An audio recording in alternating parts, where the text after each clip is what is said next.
क्या आप भी कंफ्यूज हैं? समझ में नहीं आ रहा कि 10th के बाद करें क्या, इंटर में कौन सा सब्जेक्ट लें, किस फील्ड में कैरियर बनाएं? क्योंकि 10th के बाद अगर आप एक सही सब्जेक्ट नहीं चूज करते, किसी दूसरे के दबाव में आकर कोई ऐसा सब्जेक्ट ले लेते हैं जो आपको पसंद ही ना हो, जिसमें आपको इंटरेस्ट ही ना हो, तो बाद में काफ़ी मुश्किलों का सामना करना पड़ सकता है। और बहुत सारे स्टूडेंट्स के साथ ऐसा होता भी है। और जब बात आती है पैशन की, जब बात आती है इंटरेस्ट की, तो 10th के बाद अपने पैशन और अपने इंटरेस्ट के हिसाब से भी कोई सब्जेक्ट चूज करना होता है। और इन्हीं सभी सब्जेक्ट्स में आपके पैशन के हिसाब से कोर्स भी होते हैं जिसे आगे आपको करना होता है। और मुझे ये भी पता है कि ज़्यादातर स्टूडेंट्स को उसके पेरेंट्स या किसी दूसरे के द्वारा यही सजेशन मिलता है कि अगर ज़्यादा नंबर आ जाए तो साइंस ले लो, अगर उससे कम नंबर आ जाए तो कॉमर्स ले लो, अगर उससे भी कम नंबर आ जाए तो आर्ट्स ले लो। और हम नंबर के हिसाब से ही स्ट्रीम चूज कर लेते हैं, इंटरेस्ट के हिसाब से नहीं। और ये भी धारणा बना दी गई है कि जो स्टूडेंट पढ़ने में कमजोर होते हैं वो आर्ट्स लेते हैं। कुछ सिचुएशन में ऐसा हो सकता है, पर ऐसा सबके साथ हकीकत नहीं है। और दोस्त, हर इंसान की अलग अलग फील्ड में इंटरेस्ट होता है और कोई भी इंसान हर फील्ड में एक्सपर्ट नहीं बन सकता, किसी एक फील्ड में एक्सपर्ट बनता है। जैसे मेडिकल में हर बॉडी पार्ट के अलग अलग एक्सपर्ट होते हैं, इंजीनियरिंग में अलग अलग फील्ड के एक्सपर्ट होते हैं, कोई एग्रीकल्चर में एक्सपर्ट होता है, कोई जर्नलिस्ट में एक्सपर्ट होता है, कोई इकोनॉमिक्स में एक्सपर्ट होता है, कोई म्यूजिशियन होता है, कोई आर्टिस्ट होता है, कोई फोटोग्राफर होता है, कोई एनिमेटर होता है, कोई कंप्यूटर साइंस में एक्सपर्ट होता है। जैसे टीचिंग में अलग अलग सब्जेक्ट के एक्सपर्ट होते हैं। तो जैसे हर फील्ड का स्पेशलिस्ट होता है, उसी तरह आपको भी किसी न किसी फील्ड में इंटरेस्ट होगा। और इन्हीं सारी सब्जेक्ट्स में ये अलग अलग फील्ड होते हैं जिसमें आपको अपने इंटरेस्ट के हिसाब से अलग अलग कोर्स करने होते हैं। और 10th के बाद क्या इन्हीं 3 सब्जेक्ट से कैरियर बनाया जा सकता है? क्या कोई दूसरा फील्ड नहीं है जिसमें अपना कैरियर बनाया जा सकता है? तो अगर आप भी 10th का एग्जाम दे चुके हैं या देने वाले हैं तो इस वीडियो को पूरा जरूर देखिएगा। इसके बाद आपको किसी दूसरों से पूछने की जरूरत नहीं पड़ेगी। तो आप 10th के बाद क्या करना चाहते हैं ये बिल्कुल क्लियर हो जाएगा। तो 10th के बाद कुछ ऐसे 6 स्ट्रीम होंगे जिसमें आप अपना कैरियर बना सकते हैं। नंबर 1, साइंस से इंटर। इंटर में साइंस लेकर पढ़ना इसको बहुत ही इंपॉर्टेंट माना जाता है और ज़्यादातर स्टूडेंट साइंस को ही पसंद करते हैं। साइंस से इंटर करने के बाद एक बड़ा फायदा ये होता है कि अगर आप चाहें तो ग्रेजुएशन में आप अपना स्ट्रीम बदल सकते हैं। अगर आप ग्रेजुएशन आर्ट्स या कॉमर्स से करना चाहते हैं तो आप ऐसा आसानी से कर सकते हैं, पर इसके अलावा किसी दूसरे स्ट्रीम में ऐसा सुविधा उपलब्ध नहीं है।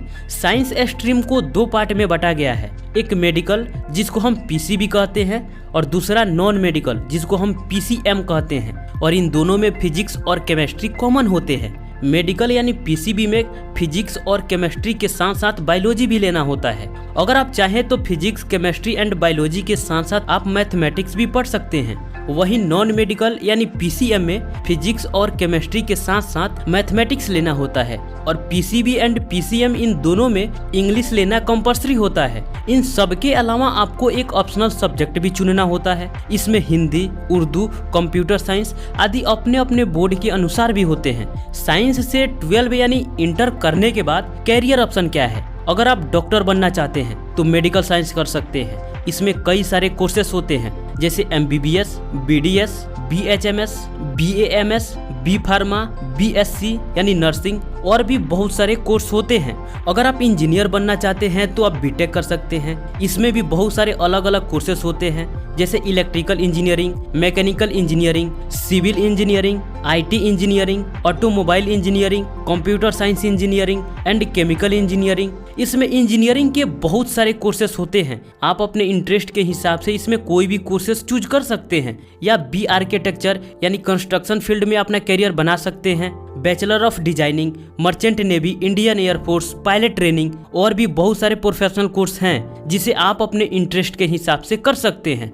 नंबर 2, कॉमर्स से इंटर। अगर साइंस के बाद सबसे मशहूर कोई स्ट्रीम है तो वो है कॉमर्स। देखो, अगर आपका बिजनेस वाला माइंडसेट है, आपको अकाउंटिंग यानी हिसाब किताब करने में मन लगता है, इकोनॉमिक्स वगैरह पढ़ने में मन लगता है, तो ये स्ट्रीम आपके लिए काफी बेहतर रहेगा। अगर आप अपना स्ट्रीम ग्रेजुएशन में बदलना चाहते हैं, आर्ट्स लेना चाहते हैं, तो आप ऐसा आसानी से कर सकते हैं। इसमें सिर्फ यही सुविधा मिलती है, इसके अलावा आप साइंस नहीं ले सकते। इसमें 6 सब्जेक्ट्स होते हैं। Number 1 accountancy, number 2 business studies, number 3 economics, number 4 English, number 5 mathematics, number 6 informatic practice और फिजिकल एजुकेशन जो ऑप्शनल होता है। और भी ऑप्शनल सब्जेक्ट होते हैं जो आप चूज कर सकते हैं। कॉमर्स से इंटर के बाद कैरियर ऑप्शन क्या है? Number 1 BCom. अगर इकोनॉमी में करियर बनाना चाहते हैं तो बीकॉम कर सकते हैं। अगर वकील बनना चाहते हैं तो एलएलबी कर सकते हैं। सीए बन सकते हैं यानी चार्टर्ड अकाउंटेंट। बीबीए कर सकते हैं। Bachelor of business administrator, CS यानी कंपनी सेक्रेटरी बन सकते हैं। Journalism and mass communication course कर सकते हैं। इवेंट मैनेजर का कोर्स कर सकते हैं। बैंकिंग में जॉब कर सकते हैं या एंटरप्रेन्योर बन सकते हैं। तो कॉमर्स में भी बहुत सारे करियर ऑप्शन होते हैं। नंबर 3 आर्ट्स से इंटर। मैंने पहले ही बताया है कि कुछ लोग बोलते हैं कि आर्ट्स वही स्टूडेंट लेता है जो पढ़ने में कमजोर होता है। कुछ हद तक सही भी हो सकता है, पर सबके साथ ऐसा नहीं है।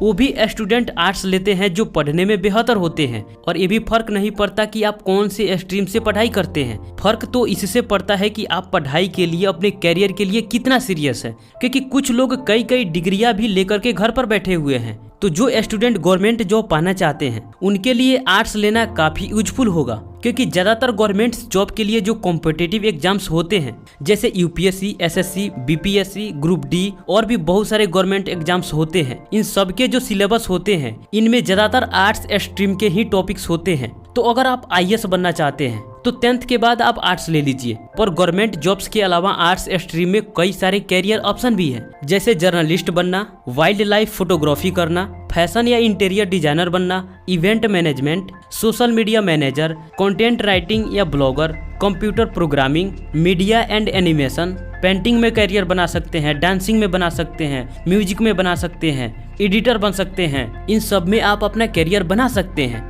दोस्त आर्ट्स स्ट्रीम में भी बहुत सारे ऑप्शन हैं। देखो, मेहनत से पढ़ाई करोगे तो कहीं ना कहीं किसी न किसी फील्ड में अपना कैरियर बना ही लोगे, क्योंकि मेहनत कभी बेकार नहीं जाता। और मेहनत नहीं करोगे तो डिग्रियां तो मिल जाएंगी, बस उसे लेकर के घूमते रहोगे, कुछ नहीं होगा। तो दोस्त, किसी भी फील्ड में कैरियर बनाना है तो मेहनत तो करना पड़ेगा, राइट। देखो, आर्ट्स स्ट्रीम में ये सभी सब्जेक्ट पढ़ने होते हैं: history, economics, geography, political science, English, psychology, sociology, philosophy and music. Optional subject तो बहुत सारे हैं।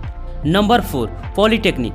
10th के बाद अगर आप इंटर नहीं करना चाहते, आप बहुत जल्द एक स्किल्ड पर्सन बनना चाहते हो, अगर आपके पास लंबे समय तक पढ़ाई करने का समय नहीं है और आप एक टेक्निकल डिग्री चाहते हो जिसका जॉब मिलने का संभावना काफी अधिक होता है, तो आप एक टेक्निकल कोर्स कर सकते हो जो डिप्लोमा के अंदर आता है। इसका ड्यूरेशन मैक्सिमम 3 साल का होता है और जब आप इसे कर लेते हैं तो आप एक जूनियर इंजीनियर बन जाते हैं। अगर आपको और आगे पढ़ना है तो आप बीटेक कर सकते हैं, राइट। इसमें भी बहुत सारे कोर्सेस होते हैं, जैसे mechanical engineering, electrical engineering, electronics and communication engineering, automobile engineering, computer science engineering, civil engineering, biotechnology engineering, aerospace engineering. तो अगर आपको 10th के बाद एक टेक्निकल डिग्री चाहिए तो आप डिप्लोमा कोर्स कर सकते हैं, right. Number 5 ITI।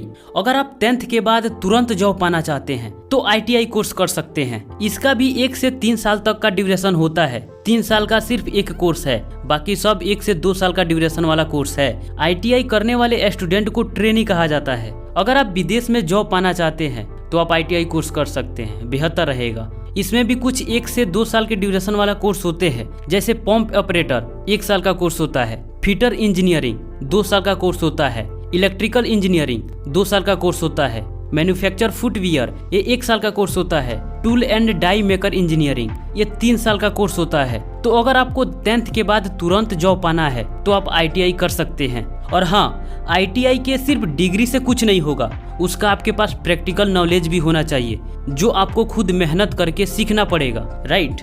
Number 6 paramedical. अगर आपका ड्रीम हेल्थ केयर सेक्टर में जाना है और आप 10th के बाद तुरंत ऐसा करना चाहते हैं जिसमें नीट क्वालिफाई नहीं करना होता है, तो आप पैरामेडिकल कोर्स कर सकते हैं। 10th के बाद 2 तरह के पैरामेडिकल कोर्स होते हैं, एक सर्टिफिकेट कोर्स और दूसरा डिप्लोमा कोर्स। सर्टिफिकेट कोर्स बहुत ही कम समय का होता है, ये 3 महीने से 1 साल तक का ड्यूरेशन का होता है, और डिप्लोमा कोर्स का ड्यूरेशन 1 से 2 साल तक का होता है। तो अगर आप हेल्थ केयर सेक्टर में जाना चाहते हैं और सोच रहे हैं कि 10वीं के बाद क्या करें, तो आप पैरामेडिकल कोर्स कर सकते हैं। इसमें भी कुछ अलग अलग कोर्स होते हैं।